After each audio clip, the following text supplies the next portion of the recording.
welcome everybody to another episode of the New England Spartan Show podcast. This is your host, Josh. I've got Sandy back with me this week, fresh off of World's Toughest Mudder. We'll be talking to her about her volunteer experience over the course of a busy 48 to 72 hours down in Atlanta, Georgia. But before we get into the show, I just wanted to give a shout out to a couple people. So we've been doing the podcast here for a couple years now, a little over 2 years. And we've been regular with episodes. We've taken some time off between episodes. But there are a ton of people in this space doing obstacle course racing podcasts. Folks like Matt B. Davis at Obstacle Racing Media, Will Hicks at the World's Toughest Podcast, Mike Stefano and Caitlin Ritter at Obstacle Racing Adventures, Heather Bodie at Overcome and Run. If you've not had a chance to check out any of the other podcasts in that space, or this space rather, I would highly recommend checking out what those guys do on a daily basis because they're putting out episodes left and right. They do interviews with athletes. They do interviews live from events. They get big name celebrities from places like Tough Mudder and Spartan Race.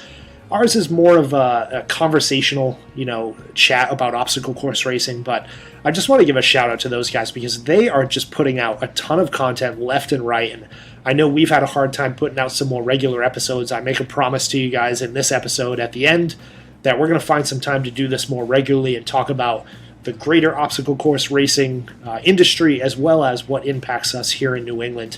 But if you haven't had a chance, again, go check out those guys on either your favorite podcast app or follow them on Instagram if you don't already.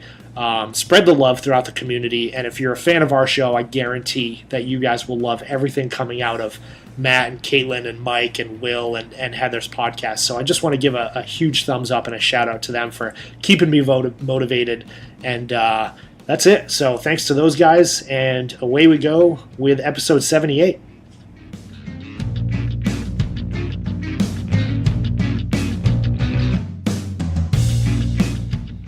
Okay, so welcome to episode 78 of the New England Spartan Show podcast. We are getting closer and closer to doing this on a regular basis, and I promise we will get a little bit better at it as time goes by now that things have slowed down a little bit. Get back to it, you mean? Yes, that's what I meant. Get back to it. We might have to start a season 2 on this, and then, I don't know. We'll think about that, and we'll get back to it. So, it's been obviously a few weeks. A few things have happened since we last talked. I did the episode solo last time talking about the Spartan World Championship. And since then, there's been a few other championships. We've had OCR Worlds, which neither of us were at, so we aren't going to spend a ton of time or any time talking about. Because we have nothing actually relevant to say about it. We have nothing to contribute, so we will contribute nothing. But what we do have is, in the land of the orange headband guys, World's Toughest Mudder 2018 was last weekend. Yes. In Atlanta, Georgia for the first time after 4 or 5 years in Vegas. I think it was 4 years in Vegas. So Sandy went down there and was originally going to race, but after a tumultuous year, we'll call it tumultuous, decided I'm just going to call it a wasted year. It's a learning experience. It's a learning experience in patience. Very much so. So you still decided to go down there and took the volunteer route to make sure that after our conversation in Tough Mudder, New England, you were going to bring down some jokes and bring down some high spirits and make sure that folks were having a good time and staying in the right mindset while they were out on course. That was the idea. So here's the first question that I have. What's that? Vegas obviously was warm, quote unquote, or warmer. Warmer, definitely. What was your experience in Atlanta? So Atlanta was completely different from Vegas. So Vegas had a couple things going for it that I personally very much liked. First of all, it was indeed warmer. Now I can't speak to years other than last year, but last year was definitely warmer than this year in Atlanta by probably 15, maybe almost 20 degrees. Atlanta was unseasonably cold, which was miserable. And the other huge difference is that in Vegas, there was little to no mud at all because it's, of course, a sandy climate. And so there was some grit and such, but no mud. And Atlanta was the exact opposite. It was muddier than you would imagine. And I have to admit that while I was sitting there during registration and sitting there through the first couple of hours, I was not feeling bad at all about not running because I knew how cold it was going to get. And I was dry, so I was prepared for the cold as best I could. But yeah, I was not terribly upset that I was not running at that given moment. And the funny part was, and I'll talk about the winners and everything in a minute. The funny part was everybody was talking at the end of it that those who completed 40 miles were so down on themselves. So like, oh, I only did 40 miles. And a bunch of people in the World's Toughest Mudder group are like, don't worry, man, this year is 40's the new 50 this year. So pretty much. The cold just killed everybody. And even the winners, with the exception of the ungodly competitors that are out there, that when you look at the leaderboard compared to Vegas last year, I think in general there's a lot less finishers. I think more people were just straight up defeated by the cold and the weather, and just didn't even finish their last lap after 8 a.m. or maybe got 2 or 3 laps in and decided to sleep it out for the night and call it a year, and then maybe come back for that one last lap after 8 a.m. and maybe not. And I think you're right. There was a significant number, and if we're calling that not finished, then yes, there was a significant number not finishing. There's been some argument over in the forums on World's Toughest Mudder about what it means to finish and what it means to not finish, and Matt B. Davis posted this really cool thing talking about how in an untimed race where you're just going as far as you can in the set amount of time given, there really is no such thing as DNF.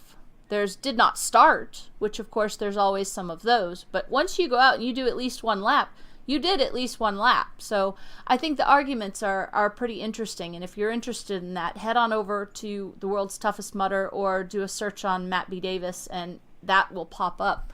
But yeah, it was a pretty significant difference in numbers. 2 people got over 100 miles, and that was it. And nobody got close to 110 like last year in Vegas. And I did hear somebody say that a lot of that had to do with the fact that after 4 years, or in their 4 years in Vegas, the leaders had that course figured out. Mm-hmm. And therefore were better at it than they would have been, the previous years. And therefore Atlanta next year will be more figured out by people. Yeah. And so that'll make a difference. But ultimately, as long as it's not 30 degrees outside overnight, that's going to make a huge difference already. There were a lot of people going for 50 and didn't come close to 50. They stopped at 30 or 35. And it was kind of crazy in that respect. So, and talking about the winners, so there were 2 gentlemen that hit 100 miles this year. So Trevor Sykos and Christopher Mendoza. Yes. Did you hear the story about how it ended? I did, and I actually saw a video. Somebody had that on video, how Trevor thought he was so far ahead. He thought he had about an 8-minute lead based on what people were telling him, and the next thing he knows, there's Chris Mendoza tapping him on the shoulder going, "Are you okay, man? Are you okay?" And then finishing it was like, "No, go, man, you got it." Yeah. And so I thought that's class. It is, and it speaks to what type of person does these events. And when you think about a 24-hour race, 100 miles run, for it to come down to what was essentially the last half mile, was absolutely amazing. And the women's finish wasn't without any less amount of drama, or I don't want to say controversy, but at least a little bit of drama. No, not controversy, but drama, yeah. And I want to go back just for half a second and say, when I say class, I mean class on both the guys' part. Mm-hmm. For Chris to stop and make sure that Trevor was okay, and for Trevor to tell him, "Go, man, this is your year, you got it." I think both of them are just classy gentlemen. For the ladies, Rhea had it pretty well locked up, and second place, Allison Ty, they told her, you won and everything's good, and then here comes... I can't think. What's her first name? So you're not the only person to not know her name, because she's... It's Rost. Yeah. I remember her last name, but I'm Erin Rost. Erin Rost. I couldn't remember her first name. And apparently she came through the pit and looked at the time and didn't even stop. Started out on another lap and came in with 5 miles more and bumped herself right up into second place. And this was, I listened to all the other podcasts after the event closed up. I want to say she's only done, I would say, less than 10 obstacle course races. Yep, that's what I've heard too. And one thing she came out of nowhere. Yeah, and she wasn't even an elite contender. She was just a contender status. Right, and she doesn't come from a running background. She never has done anything distance-wise or time-wise like this before. But she was, I believe she's in the Air Force, I think she is. Okay. So it's interesting to see that somebody like that can walk onto the course and it just is pure gut and grit and determination, and it's that stick-to-itiveness. I'm just going to keep going. And Allison Ty, at the end of the day, and I listened to her interview, and I was listening to the guys from TMHQ do the podium introductions and tell the story about it, and she took it very well. But I wonder, is she a little bit pissed about calling it as early as she did? And it was like, do you think she's regretting it all, not going out for one more lap? Because she had plenty of time to do one more lap. It's possible, and quite honestly, we'll never know. Not unless she comes out and admits it or says, no, I don't. Without her coming forward and saying it, there's just no way to know. But it was very cool. And honestly, given those temperatures, it was tough to keep going. Yeah. Those folks were freezing all night long. I mean, they had to close down several obstacles due to ice forming on the obstacles, making the wood too slippery, etc. I know that Tough Mudder sent folks over to me when I was at the bottom of the stacks, asking, does it appear to be too slippery? Are they having issues? Are you seeing any sliding around while they're trying to just climb up the back of the obstacle? And the way it was built, no, there wasn't any slipping or anything like that. But several of the other obstacles, they did end up closing down.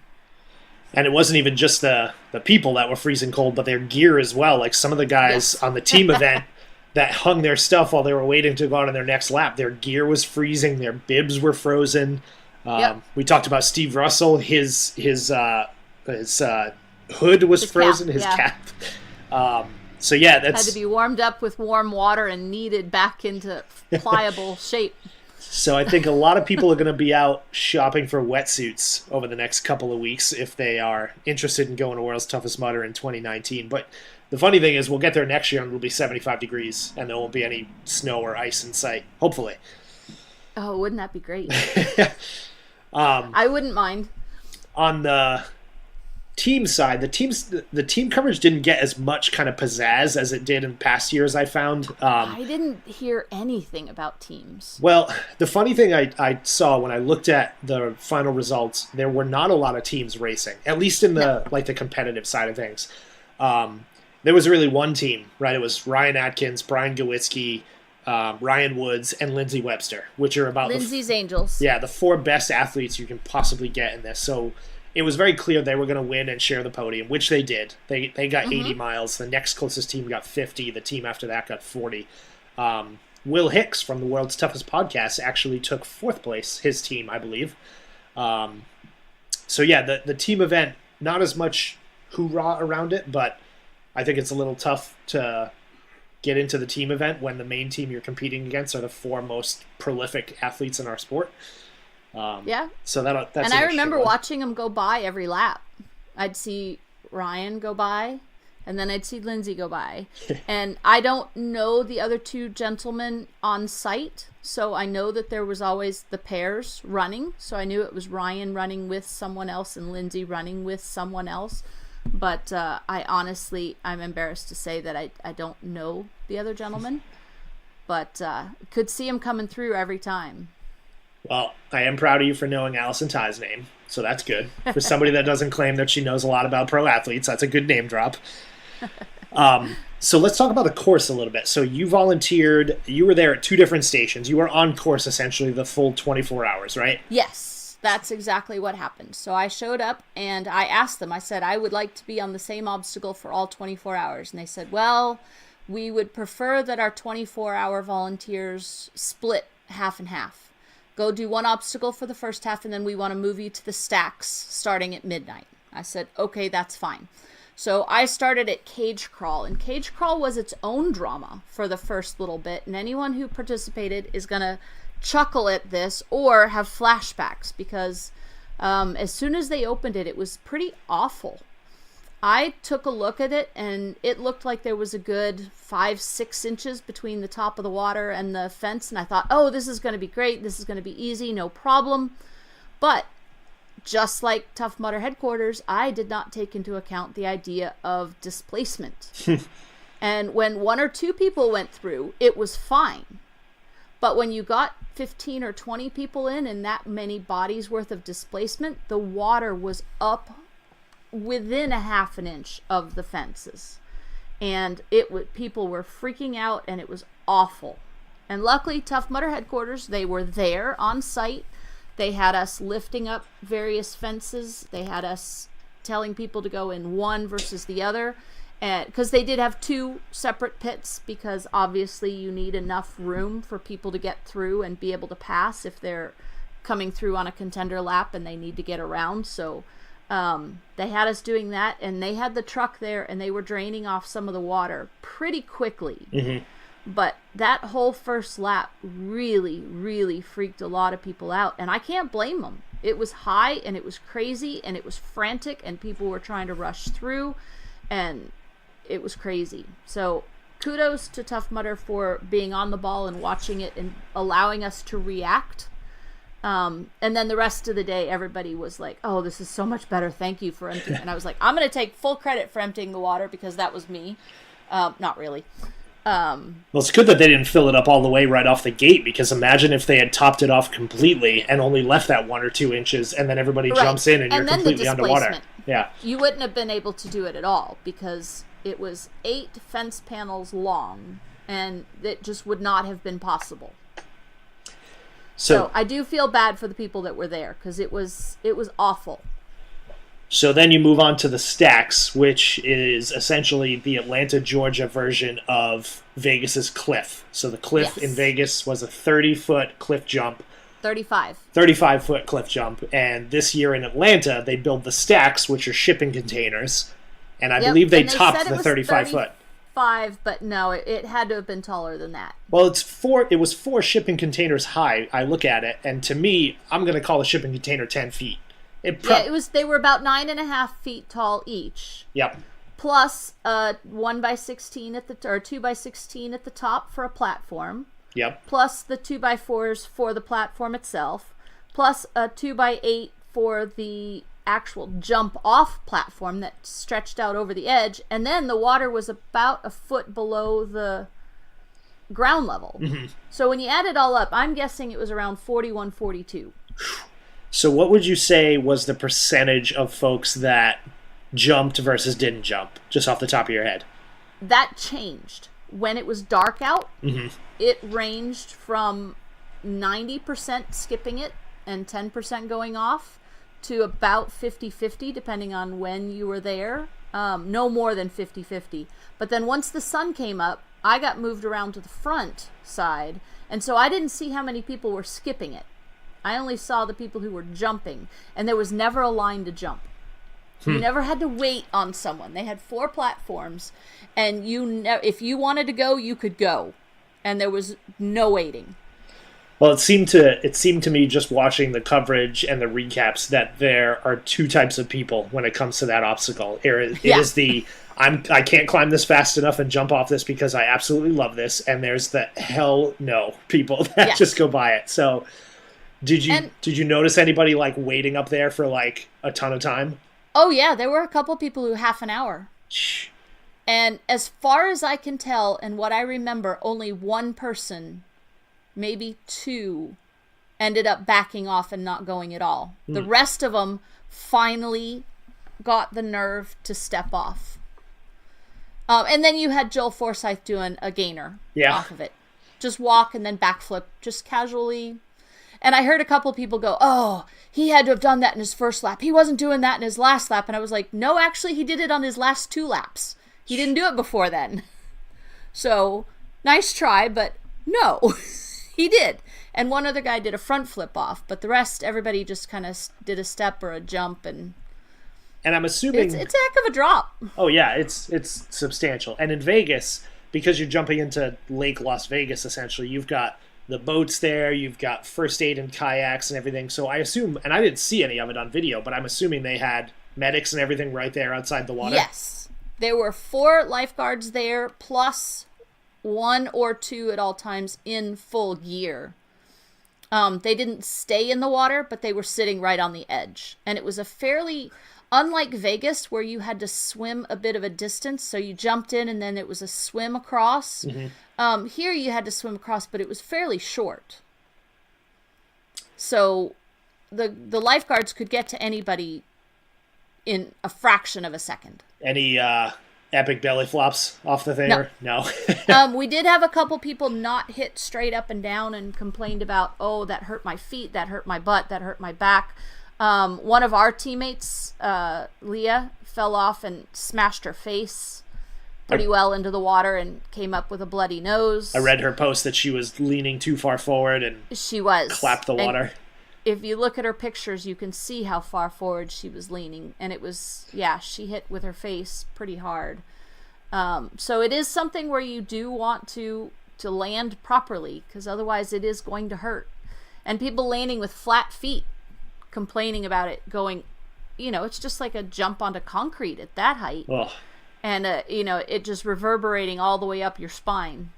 So I've learned you want to jump straight and point your toes. None of that is convincing me to try this next year, but I don't know. Quite honestly, I don't think I would have the wherewithal to be cognizant of what I'm doing with my feet or my hands. Right. I'd just be kind of freaking out and just falling. Yeah, I think the only thing I could manage is to hold my nose, and anything after that I think it's either good luck or bad luck with whatever happens. Yeah, and holding your nose might be iffy too, because you hit your elbow hits before and you might jam it pretty well. That wouldn't be too good. All of this is sounding great for next year. Oh yeah. So, for the most part, people did really well. I was shocked at the number of people who didn't scream going down. Mm-hmm. Even the ones who were frightened, they didn't make much noise, which was impressive to me. But we had a good time. And, I went with my list of jokes, and I did get to tell a few. I told everybody no dirty jokes until after midnight.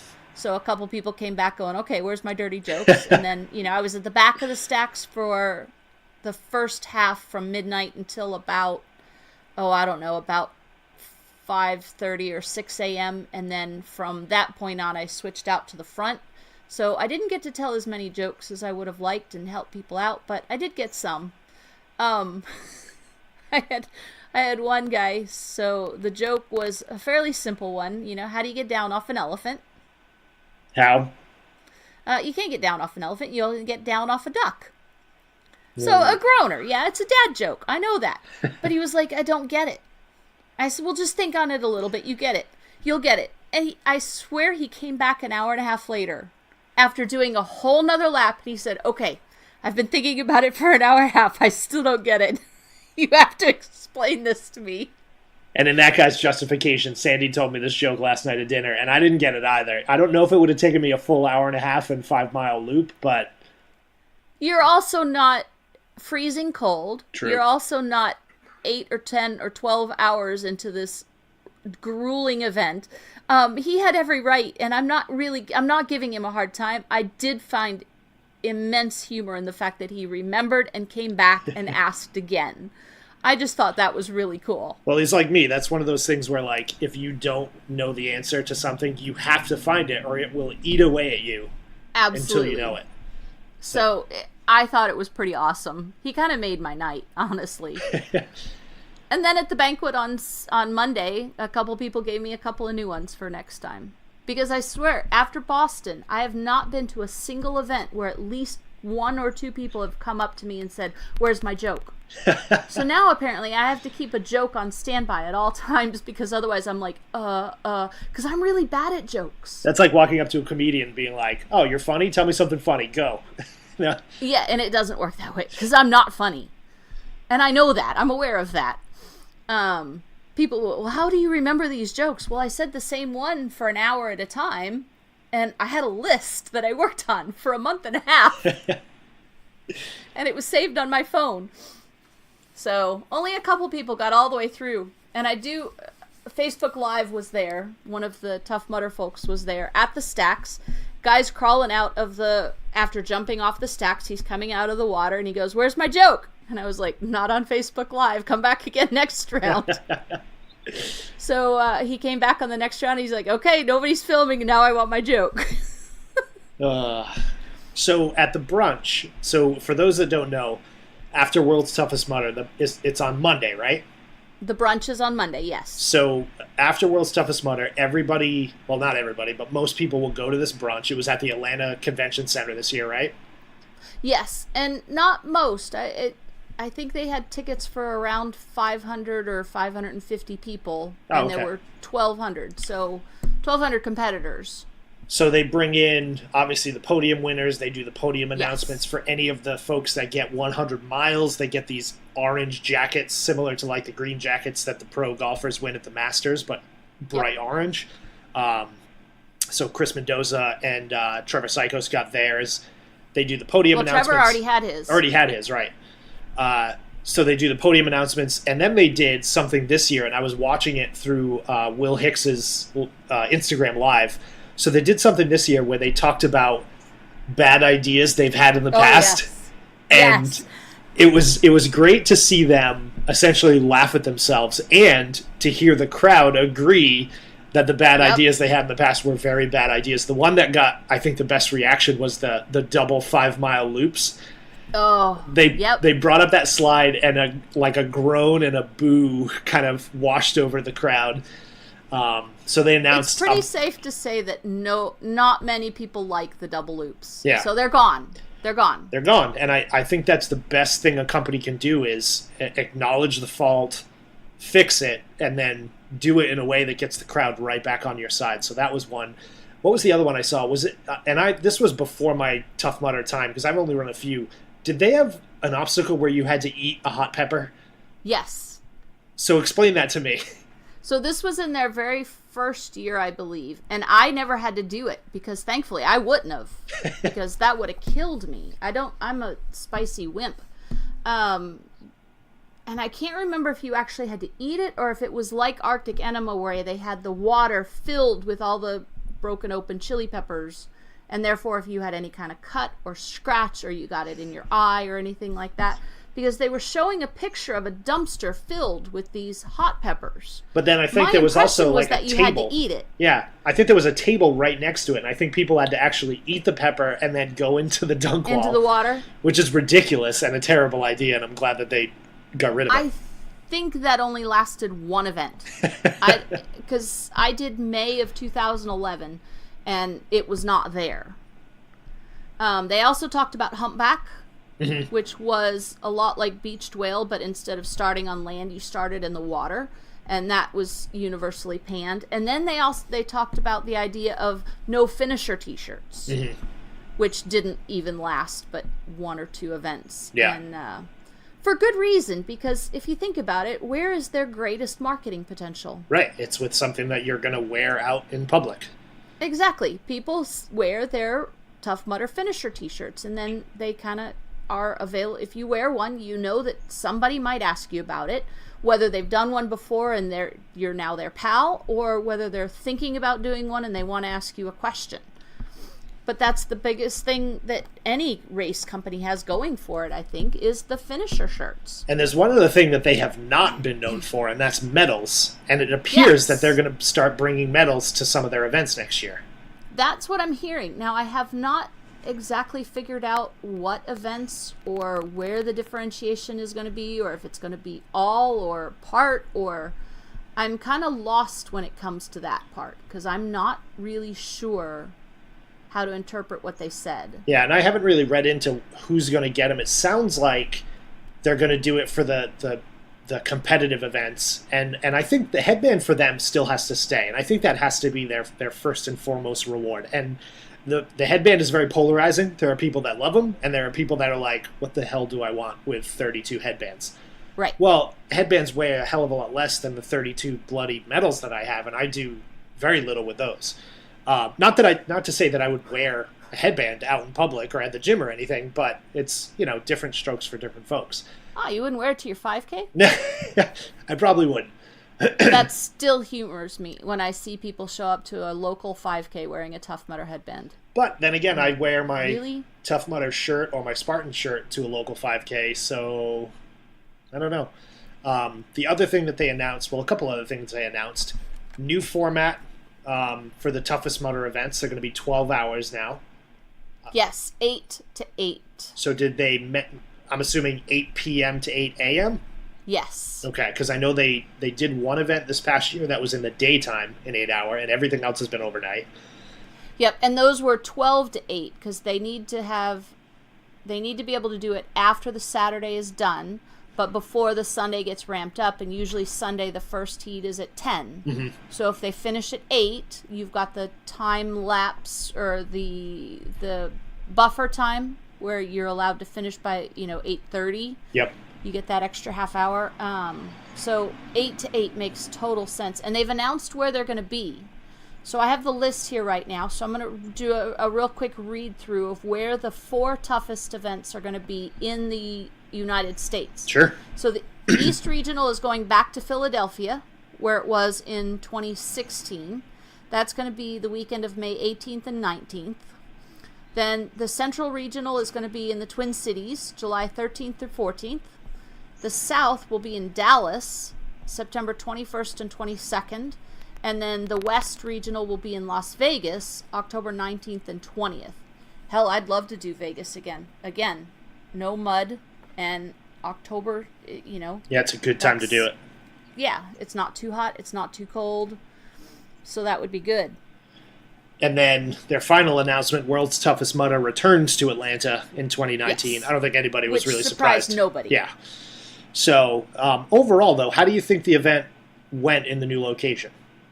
It went great, and they tried a couple of things that were different. Apparently, a couple years ago, they did a Golden Carabiner route, which I never heard anything about. Now, granted, I also wasn't really paying any attention to World's Toughest Mudder at that point either. But they tried that again this year. You got one when you hit 25 miles, and then there were 6 hours worth of available, was it 6 or 4 hours of available, where they were going to have one obstacle with a really difficult lane where if you got through that lane during that time frame, you got a Golden Carabiner. So they figured the most anybody could earn would be 5. Then what the Golden Carabiner got you was a choice of bypassing 5 really hard obstacles, several of which had penalties, and doing basically an obstacle-free equivalent distance. So that was really good for those people who were strategizing how they were going to run things, when they were going to run those loops, how they were going to earn them, and that sort of thing. So if you think about the winners only getting 100 miles versus 110, and having the option to run, a mile 1.6, I think it was, or 1.5, obstacle-free, that really tells you what the difference was and what weather took a beating on. Yeah, and it's a nice addition because it gives a little relief to the folks that were out all night kind of beating themselves up to finish, a couple quick laps at the end of the day is a good way to finish on a high note, because the last thing you want people to do is at the end of the 24 hours just be hating life. And as much as people are still going to do that, things like that are a nice addition to a long, arduous event because it gives you that extra little boost of encouragement, and you don't want to go and continuously fail every obstacle. And the new obstacles, and we could talk about this forever, but the new obstacles that they brought looked incredibly entertaining, looked super fun. Some of them were really cool, and I wish I had gotten to see them a little better. So if you have not had a chance to run a Tough Mudder, 2019 sounds like it's going to be a pretty big step up from what was a little bit of a misstep, I think, in 2018. They had their challenges, so let's hope they have a better year. And on the other side of that news, it's a little interesting because the co-founder of Tough Mudder is now taking sort of a step back from Tough Mudder and is trying to launch a whole separate company that has to do with games or escape rooms or all kinds of other things. So broadening his horizons, but maybe the guys down in the dirt are the ones kind of executing on these events. So let's hope it's a good year for 2019 for them. Yeah. One other real quick thing is, in addition to the strategizing with the Golden Carabiner, they also had what they called the high voltage loop versus the non-high voltage. And it was one where you could choose to do 3 obstacles, one of which had a penalty, which took you back onto the other course, or I think it was 5 obstacles, 3 of which were penalties, and 5, I think all of them had water in them. But the high voltage was your operation and something called entrapment, which was basically like electric eel, but it got lower and lower and lower as you went further in, and electroshock therapy. It seemed like electroshock therapy was a little more forgiving this year. I was watching some people on the live feed, and they were going through without getting shocked at all. So maybe they were taking it sort of easy on them. It depended on, because from talking to people, they had about twice as many of the wires dangling as they normally do at a normal event. But part of it depended on whether or not the wind was blowing. Ooh. As to whether or not you could get through clean without necessarily touching one. But yeah, and they said that operation, the hole that you use to put your pole through to try not to touch, was also pretty wide. Now, I'm not going to fuss about that because I'm going to do the event next year, and if they want to keep it wide, I'm all for it. I will. I did that once, and it did not end well for me, so I will probably skip that if I can. We'll see. I did operation once too, and it was the weirdest thing I think I've ever experienced physically in my entire life. And it's not even that. So operation, for anybody that doesn't know, it's essentially you're standing in a pool of water, which I think is hilarious. You get a big long pole, and you have to stick the pole through, I would say probably a 4 to 5 inch diameter hole in a wall. Apparently it was a little larger this year. So you have to go and fish a hook, or fish a ring off of a hook with the pole. It's essentially like something you'd see on Survivor. It's the exact game. I grew up with playing Operation, where you have to use the tweezers to get the little shape out without touching the sides. Except and instead if you touch the sides, it gave you the buzz, but if you touch the sides in Operation on a Tough Mudder course, it actually gives you the voltage instead. A little more high voltage operation. So it was a little bigger, but the rings were also flush against the back of the wall. So you had to kind of bounce the ring a little bit, I guess, to be able to get the hook behind it to pull it off. Nothing comes easy in World's Toughest Mudder. Nothing comes easy. So there's always a give and a take. They make the hole a little bigger, they make it harder to get the ring. Go figure. Yeah. All right. Well, we'll both be there in 2019, it sounds like. Unfortunately, I missed it this year. You didn't get to partake. Nope. But I think 2019 will be a pretty entertaining year. So, and hopefully warmer this time.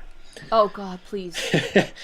So, heading up to New England this past weekend, we had Fenway, the Fenway Spartan Race, and a couple things happened at Fenway. And I don't want to spend a ton of time on it because Fenway's Fenway. It's pretty much the same course it's been for the last 5 years. It's 2.4 miles, and it's up and down the stairs, and it's push-ups in the visitors' locker room and all the fun stuff. And I'm sad it's the first time I ever missed it since they started at Fenway. It's the first day. Every other year they've had it, I've been there both days. And hopefully, so next year, World's Toughest Mudder is actually pushed back a week from what it was this year. So hopefully they won't conflict next year. We'll see. They haven't confirmed Fenway's date for next year yet, so we don't know. But something happened at Fenway that I want to talk about, and we don't normally talk much about the elites in this, but the Stadium Series, which is a 5-stadium event series that Spartan does every year. So they've got the Mountain Series, the Honor Series, the Stadium Series, a whole bunch of just series to kind of get people coming back to all these races. So the Stadium events, the one athlete who's kind of, I don't want to say notorious, but generally shows up at more stadium events than any other events is Isaiah Vidal. And Isaiah has been running stadium events this year and has been finishing relatively well. And if you don't know Isaiah Vidal, he is the athlete that at Tough Mudder X last year cut off Ryan Atkins on the course during one of the mud crawls. And it was kind of talked about like, was that a jerk thing to do? And did Isaiah do it because he just wanted the attention on himself? So what happened this year at Fenway was a little bit different. So Isaiah Vidal is running the course, and Ryan Kent, who is Drop the Hammer on Instagram, he's got a man bun. You probably recognize him if you saw him.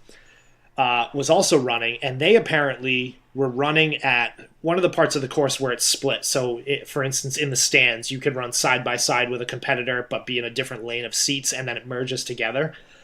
So apparently there was a bit of rough play, and Isaiah actually shoved Ryan Kent out of the way. Ryan Kent took a tumble and ended up dislocating his shoulder. You're kidding. No, he ends up getting taken off the course in an ambulance, goes to the hospital, and posts a picture of himself later in the day in a sling, separated shoulder, done for the season.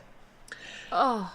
Now, here's what bugs me about this. So, Spartan Race posts a video on their Instagram just a couple days ago, and the video shows Isaiah at a totally different instance. He's coming up to the slam balls, and he's doing the slam balls, and right after the slam ball is a run down the stairs. And he's running side by side with Bracken Cracker, who's another Stadium Series, big name. But Isaiah actually kind of runs to the side and intentionally cuts Bracken off, and Bracken shoves him.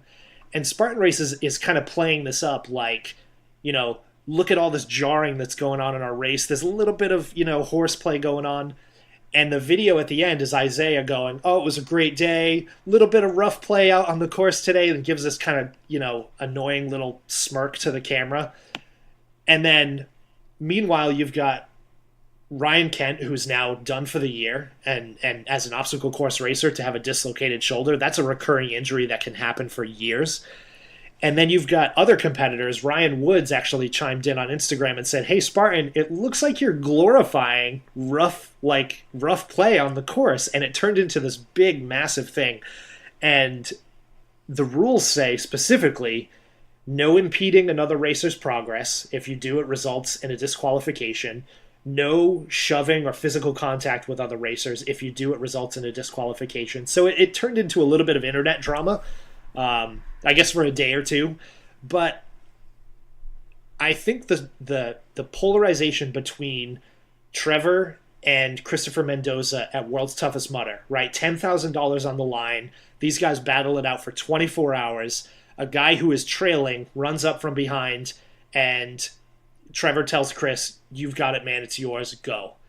And then you've got a 2-mile, 20-minute race at Fenway Park for essentially a nothing event. There's little to no money on the line. The Stadium Series does have a little bit of a payout, but certainly not like World's Toughest Mudder. And you've got athletes like Isaiah Vidal who are already proven to kind of be a little bit of they have an attitude problem, I'll put it lightly, doing things like this and taking out fellow competitors.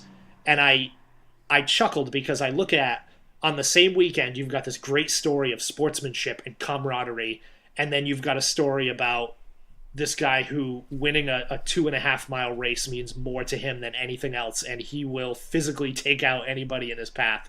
So it was interesting, kind of, a look between the two situations. And if you think about it, that kind of goes along with the general philosophy. Spartan is all about, being the best, being the strongest, being the fastest. It's a race. It's always a race. It's a competition, kind of a bro type thing, versus Tough Mudder that emphasizes the camaraderie and whatnot. And they do talk about World's Toughest being a race, not a challenge, but they still do the code, and they still talk about, it still is your obligation to help your fellow mudder and that sort of thing. And you see people, in the lead, like Ryan Atkins, leaning back to help the next person up Everest, and other people telling them to just go. We're helping these folks. And it just kind of speaks to the brand. Yeah. And that's just sad and pathetic, honestly. And it's funny because, in the days following, everything is on Instagram and everybody's talking about it. So Ryan Kent is going out there making sort of some underhanded remarks at Isaiah saying, some people race certain ways and I race this way and others don't race that same way. So it took a few days, but Isaiah finally comes out and gives kind of a half-hearted apology. And I called him on it because that's what I do. I see a little bit of BS and I'm going to say something. So I posted and said, I think you've got a reputation for running people off course and getting in people's way. And I think what you did was uncalled for. It was unprofessional. And I think you should have been disqualified for it. And his reaction was essentially to delete my comment and then started sending me private messages where he said, I know nothing about the sport and that I shouldn't be commenting because I don't run elite. And that's part of racing. And, quote, may the odds be ever in my favor. And that was an odd Hunger Games quote. And I don't know why he dropped that. But, that's not anything the sport needs. That's not the personality the sport needs. And people like that, I think, get weeded out. And it's funny because he's not the premier level athlete that people like Ryan Woods and Trevor and Christopher Mendoza are. So it's interesting to see him sort of taking the spotlight in the way that he does, and what it does to the sport and how it polarizes the audience even further between Tough Mudder and Spartan Race. Yeah, and there's no need for it. And quite honestly, if Spartan has it in their rule book that any such as this causes an automatic disqualification, then there is much default because he should have been automatically disqualified if that is what happened. Yeah, and it sounds like there isn't any doubt. Yeah, and that's always been the kind of running joke, and this is kind of the case for every race brand that's out there. Is there are rules in place, but how often are they strictly enforced? And I think most race brands would probably admit that they wouldn't want to enforce the rule and penalize one of their premier athletes because it probably hurts the brand more than it helps the integrity of it, which is sad, but unfortunately the way it is. Well, we'll know when more and more people start pushing and shoving on courses. It's like, well, hey, obviously you guys think this is okay. Right. I think that's pathetic, honestly. Well, absolutely pathetic. So, a couple other things that we can talk about really quick before we wrap it up. So, shoot. John Albin has had a little bit of a prolific year. He has won the Sky Running World Championship, which is kind of a European, they call it an obstacle course race, but it's more of a extreme trail race on the sides of mountains. You've probably seen some of the videos I've posted where they're running on these death-defying cliffs and everything. Isn't it very similar to the idea of O2X, where it's not man-made obstacles, but the actual land obstacles, and they don't necessarily look for the easiest path? Correct. So he goes out and wins that world championship. A few days before the Spartan Race World Championship, he decides that he's going to go, and he goes and wins that.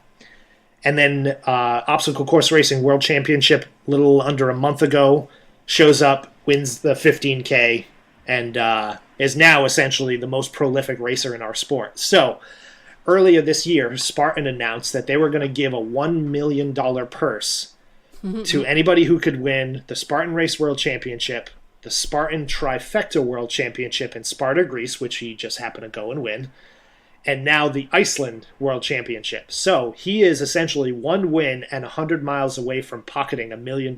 But, going back to the conversation about Spartan enforcing their own rules, in order to qualify and run Iceland, you have to have run an ultra at some point in 2018. Now, John Albin has not run an ultra, and there's all this conversational talk about, are they just going to let him show up because they want the press release about giving the $1 million? But he had two chances this weekend. He could have gone to Australia, or he could have gone to South Carolina and run his ultra. He was not at either of those races. So he either has a race in Malaysia next weekend or a race in Mexico the following. And I might be transposing those. But do you think John Albin is going to travel to some far-off land just to run an ultra Spartan race so he can then turn around on December 7th and try and win the Iceland Ultra with 100 miles to pocket $1 million? Would you? So here's the thing. I listened to him on Matt Davis's podcast a couple weeks ago, and you would think somebody like that would be psyched about it. he doesn't seem to care, which is the interesting part. He's like, qualifications shouldn't be to keep the best athletes out of an event. It should be to help athletes get into an event. But your best athletes, the ones that are essentially champions at prior events, should be entitled to show up. And I kind of agree with him. And then he made an interesting comment saying, Joe opted to send me to Mexico or Australia, and that just seems like a waste of well, he called it petrol because he's from the UK. That seems like a waste of petrol and a waste of carbon emissions. So he's actually more concerned about the waste of fuel flying to these events than the technicality of qualifying. Well, and honestly, Spartan has proven that they are selective in which rules they actually uphold. Mm-hmm. So I don't know. I get the feeling that we see him in Iceland, but the chance of him winning and he's also going to do 100 miles there.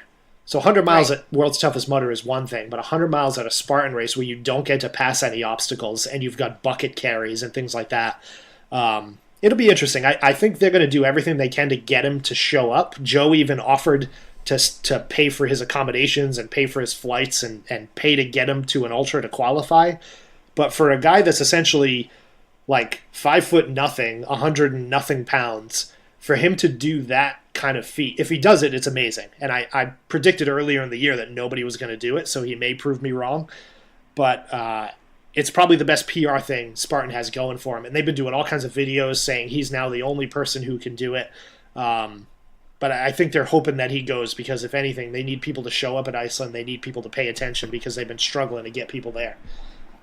And given their current reputation and the said lack of, enforcing rules and stuff, wouldn't it be just like a really classy athlete to go, I'm not going to give you what you want? And I think he almost leans that way. He's I don't think he takes the sport, not that he doesn't take it as seriously, but I think to him it's just another day. Like, he seems very sort of disconnected from the hype around the sport, whereas other athletes, it's their everything, right? And right. When he talks their about identity. Yeah, when he talks about it, it's, yeah, sure, I'll just, I'll fly to Lake Tahoe, show up, and just win this World Championship event, no big deal. So it'll be interesting. We'll see sooner than later. It's on December 7th, Iceland.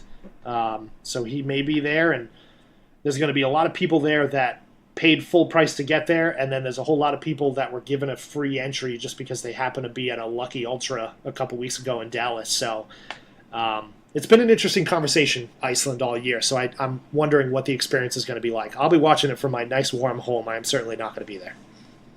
No. So I posted to see if... Do we know if our team member Josh Fiore is going back? Is he going back to defend his title? Josh Fiore is going back. He had a little bit of a lull this year because he was hurt for a bit. But he's been training again, and he is definitely going back, and I'll be rooting for him more than anybody else. I think Absolutely. I think Morgan McKay is going to try again. She was at World's Toughest Mudder, but she had to drop out. So I don't know if it's on her schedule. I know she was originally planning. So if they don't show up, one thing is sure, the winners have to get engaged because both winners last year got engaged. So we have to keep that trend alive. No, we don't. So on the local space, talking about New England a bit, a couple things. So I polled the audience for questions. One thing that somebody brought up that I wanted to talk about, Blizzard Blast is moving from its former home in, I don't know if it was Tingsboro or Lowell. Lowell. So now it's going to be at Mines Falls in Nashua, New Hampshire. Nashua, New Hampshire. So if you didn't go to it previously, you've got a great place for it. Mines Falls is an amazing place for a race, I think. And there's all kinds of other road races and trail races that they do there. But Fred and team, they've partnered up with the United Way of, I think it's Granite State United Way of New Hampshire. I might be butchering that name. But new location, and if you haven't had a chance to register, make sure you do, because I think the location's going to be great. And I think the other benefits they have in the area should be a great surprise to folks. So if you haven't had a chance, register. And my understanding is that the United Way is handling all of the pre-race. They're handling the registration. They're handling the before and after party. They're handling all of those details. And Fred is in charge of handling the obstacles and the setup of the course itself. Yeah, and it'll be interesting to see where they go in Mines Falls, because there is just miles and miles of trails in there. There's great terrain, there's super runnable space. Fred does have some creative and fun obstacles, so I think that combination will work out well for him. Yep. And then we've got, obviously, Polar Bear coming up in February. I bring that up because registration closes midnight on Thanksgiving. So if you are sitting on your butt in a post-turkey binge and you need something to look at on your phone, go to Shale Hill's website and sign up for the very final Polar Bear that happens in February. Are you signed up? I am signed up. I will be there. I'm not yet, but I will definitely be there. I'm one of only 3 people that will have done all 8 of them. Wow. All 7 of them. I don't remember. Will it be 8 when you complete this one? I'm trying to remember which number they're on, but there's only 3 of us that have been to every single one so far. So, it's technically the off season. I don't have another race until mid-December at this point. But then we got early races in February and then in March, and then it kicks back up again. Yes, it does. It's a good time for a little bit of a break. Yeah. And there are still races going on this season. We still have some of the Southern races, some of the Spartan races, and that sort of thing. And so it's not end of the season for everybody, but for the most part, it is ramping down. I use the Southern Spartan race as an excuse to use my passes to Universal that we get. So we'll be down there, and then we'll run as quickly as we can to the car and then drive to Orlando for Universal. Nice. All right. So I think that's probably the best time to close it up. Any parting thoughts? Not from me. I'm looking forward to a whole different year next year. It's going to start off better, and it's going to go better.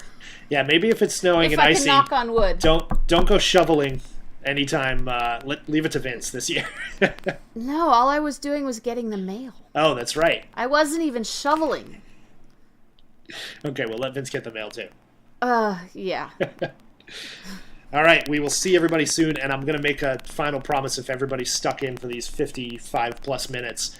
Getting back to regular podcast recording is my goal for the off-season. Since I have no races and not a ton of travel to do, let's see if we can't figure out a more routine schedule, and I'll make sure that I poke the audience every now and then, because we'll need some topics to discuss in the off-season. Yes, because that's my thing. Is great, we've got all this time, but yay, we have all this time because what is there to talk about? We'll work on it. Thank you guys for listening. Absolutely. As always, leave us a message. Give us a like. Yeah, leave us a review, and I'll do like what some of those other podcasts do, and I'll read it, and you'll hear your name on air. That might mean something to some people. I don't know. Some others might not care. All right, thanks all. Have a good night. Bye.